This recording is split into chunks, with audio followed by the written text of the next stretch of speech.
أطلقت عمادة خدمة المجتمع والتعليم المستمر في جامعة الأميرة نورة منصة نورة العطاء للخدمة المجتمعية مستهدفة منسوبات الجامعة، وذلك بهدف المساهمة في تحقيق رؤية المملكة 2030 لمفهوم التحول الرقمي لتحقيق سهولة الوصول إلى المعلومة وسرعة الإنجاز في التنفيذ. راح نتكلم تفاصيل أكثر حول هذه المنصة مع ضيفتنا في الاستوديو الدكتورة هيا المزيد، وكيلة البرامج بعمادة خدمة المجتمع والتعليم في جامعة الأميرة نورة. أهلا دكتورة. أهلا وسهلا دكتورة، في البداية كلمينا أكثر عن المنصة. طبعا منصة نورة العطاء للخدمة المجتمعية هي جت استجابة لتحقيق أهداف رؤية المملكة 2030 بالتحول الرقمي كما ذكرتي، وأيضا الوصول إلى المليون متطوع. يعني هذه المنصة بإذن الله تساهم في الوصول إلى المليون متطوع. من خلال هي فكرة المنصة حقيقة كانت سابقة، فكرة سابقة، لكن بدأنا فيها سابقا بطريقة موجزة بسيطة، لكن ما كانت على مستوى منصة. فالآن لا، وجدنا أن الاحتياج أكثر، ضرورة أتمتة المعلومات، أعداد المتطوعات، فكان لابد أنها تحقق هذا الهدف بربط جميع الكليات وجميع الطالبات والخريجات بمنصة واحدة. ما شاء الله. طب هذا الهدف منها، ولكن من هم المستفيدون منها؟ المستفيدين طبعا منسوبات جامعة الأميرة نورة بنت عبد الرحمن من أعضاء هيئة تعليمية وهيئة إدارية، وقبلهم الطالبات والخريجات. طبعا الاستفادة من المنصة لأعضاء الهيئة التعليمية أنهم يقدمون الخدمات المجتمعية كمسؤولية مجتمعية وتطوع، دورات للطالبات، برامج خدمة مجتمعية بالتعاون مع الجهات المحلية في المجتمع المحلي. وش هي الخدمات اللي تقدمها؟ المنصة طبعا مكونة من عدة أجزاء. الجزء الأول في المنصة اللي هي الخدمات المجتمعية. هذا الجزء اللي خاص بالخدمة المجتمعية يجمع جميع الخطط والبرامج اللي تقدمها الكليات، يعني كل كلية لها كل سنة خطة للخدمة المجتمعية. هذا الأمر نعمل فيه في الجامعة، أو يعني منهج نقوم فيه بتقديم الخدمات المجتمعية من خلاله. فجمعنا الخطط هذه كلها وراح تكون موجودة إن شاء الله على منصة نورة العطاء للخدمة المجتمعية. وجود الخطط على المنصة راح تتيح للأعضاء مجال هام جدا في الاطلاع على أي البرامج اللي يرغبون في المشاركة فيها. هذا من جانب. من جانب آخر يسمح للطالبة أنها تقرر إيش البرنامج اللي تشترك فيه. هذه الآن بالنسبة لفئة الخدمة المجتمعية. عندنا حاضنة نورة العطاء. حاضنة نورة العطاء للخدمة المجتمعية طبعا هي تستقبل الخريجات وتستقبل الطالبات بمنحهن رخصة التطوع 1 ورخصة التطوع 2. في شيء مبتكر جميل جدا اللي هو الفرص التطوعية.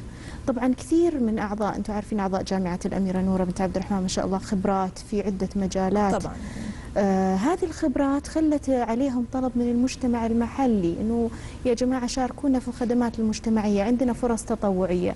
والقناة اللي كانت للاتصال هذا هو ذراع الجامعة للخدمة المجتمعية، هي عمادة خدمة المجتمع والتعليم المستمر. فإحنا كعمادة نتلقى الطلبات هذه.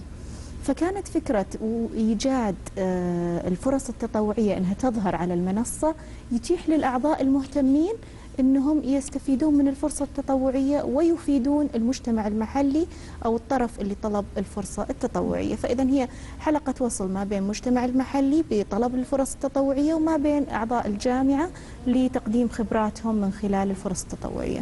نجي للعنصر الأخير اللي هو المبادرات والابتكارات. طبعا لما بحثنا في قبل وإحنا نعد المنصة وجدنا أن المبادرات والابتكارات التطوعية أو للخدمات المجتمعية تحتاج إلى رصد ومتابعة. فكانت المنصة تقوم بهذا الدور. طبعا هذا الرصد والمتابعة ما هو بهدف فقط رصد الخدمة المجتمعية أو المبادرة، وإنما دراستها لإيجاد قنوات معينة لتبنيها لاحقا إن شاء الله. طب إيش هي مجالات التطوع اللي ممكن أن تتاح عبر المنصة بالنسبة للبنات اللي حابين يتطوعوا؟ إيش المجالات اللي موجودة؟ المجالات احنا عندنا على كافة المجالات. في عندنا التطوع الصحي، في عندنا التطوع الاجتماعي، في عندنا التطوع التوعوي، فجوانب التطوع متعددة وفق الفرص التطوعية اللي تتاح في المجتمع المحلي. احنا عندنا شراكات حقيقة، والشراكات هذه تطلب متطوعات من الطالبات في تخصصات معينة مثل الحاسب، مثل اللغة الإنجليزية، حتى العلاج الطبيعي في يعني جمعيات كانت تطلب طالبات التأهيل، ويعني كانوا يطلبونهم كمتطوعات. ممتاز. فالتطوع اللي موجود في الحاضنة هو صراحة تطوع شامل لجميع المجالات، لكن إن شاء الله يعني حيكون في تطوير لهذا بحيث أنه ننتقل إلى يعني التطوع المختص بشكل أوضح على المنصة. دكتورة هي قبل شوي ذكرتي أنه تعطى للطالبات رخصة تطوع 1 ورخصة تطوع 2. نعم حقيقة. صحيح؟ طب إيش الفرق بينهم؟ أنا أقول لك رخصة التطوع 1 طبعا فيها ساعات نظرية، ورخصة تطوع 2 فيها ساعات نظرية، هي 30 ساعة نظرية.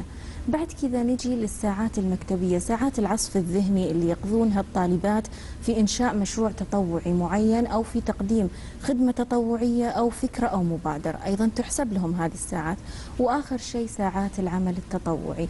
رخصة 1 نكتفي بساعات العمل التطوعي اللي هي بالممارسة يعني التطوع في الميدان، لكن رخصة عمل 2 لا نكتفي بهذا، وإنما تطالب المتطوعة فيه بتقديم برنامج أو مشروع مجتمعي يخص التطوع، علشان يعني نميز ما بين طالبة في يعني الطالبة اللي حصلت على رخصة 1 هي نفسها ترى الطالبة اللي بتسجل في رخصة 2.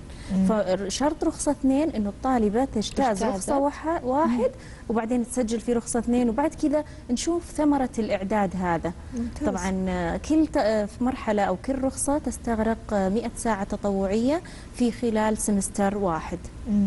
بس هذا شيء جميل انه تحسب لهم هذه الساعات وتحفظ لهم كمان للمستقبل الاستفاده منهم، انهم اثبتوا انهم كمان قاموا باعمال تطوعيه. لكن كيف يتم رصد احصائيات الخدمه المجتمعيه؟ إحصائيات الخدمة المجتمعية مثل ما قلت لكم هي ترصد من جانبين، ترصد عندنا جانب الخدمات كخدمات الكلية.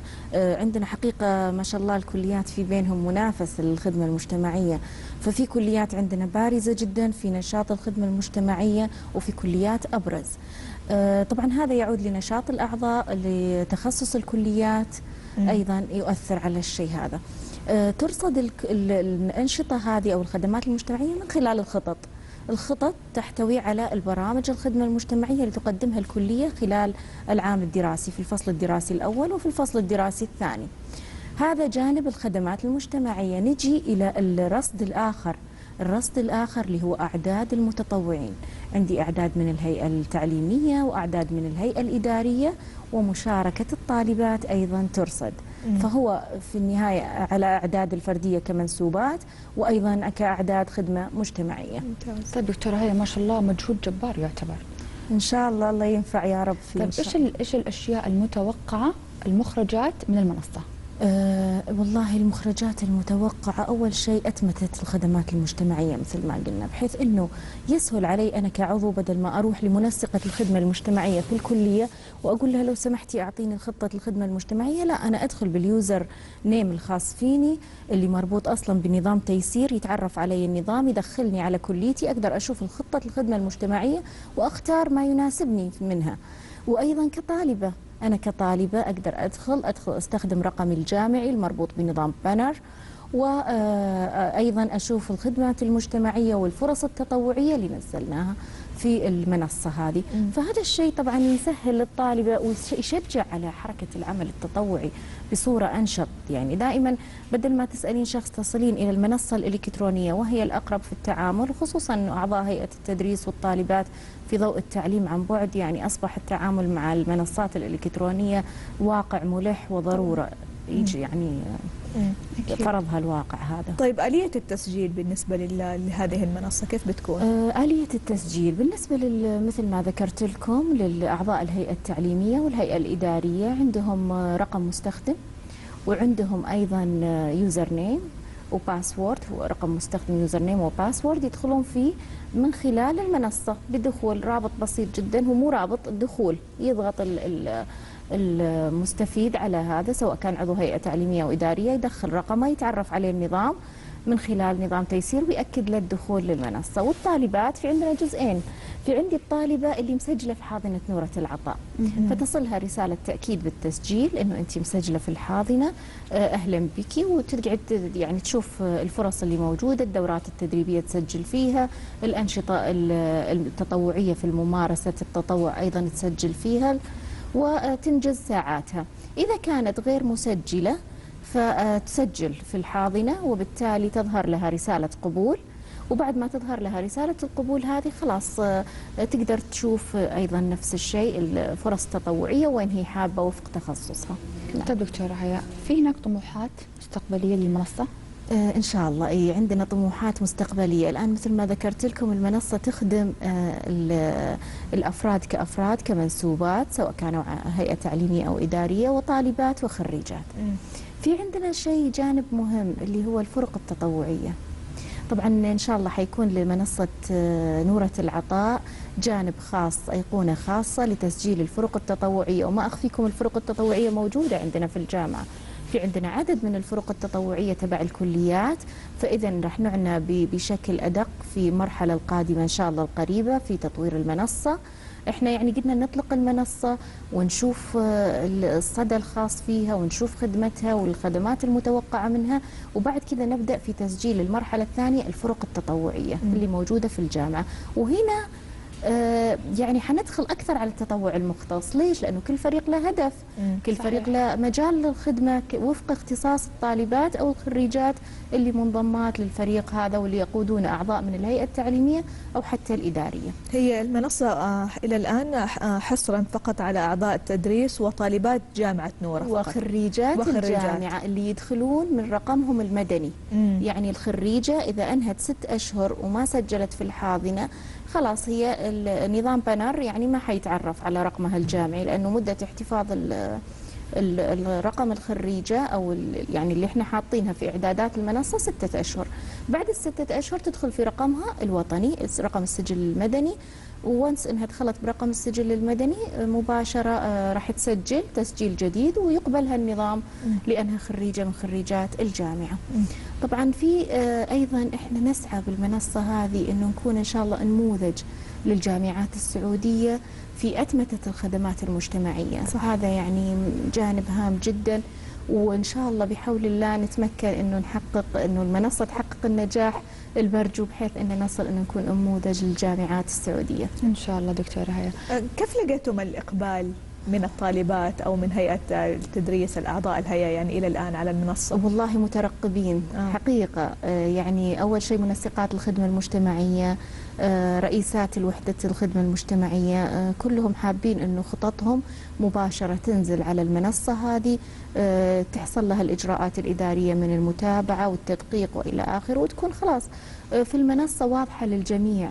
يعني الأسئلة اللي المفروض أنها يعني يجاوبون عليها هم باستمرار يجاوبون أعضاء الهيئة التعليمية، والله عندي النشاط الفلاني، الدكتورات يسجلون في الفرص التطوعية، لا تكون المنصة موجودة.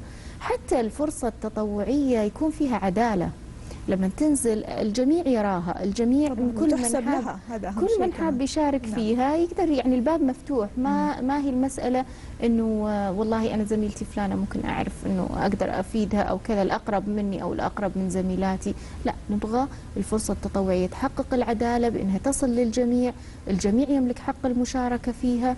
فهذا ان شاء الله يعني هي موجودة، لكن من خلال المنصة بتكون بصورة افضل باذن الله. دكتورة هيا، طب في مشاكل تواجهونها مع المنصة؟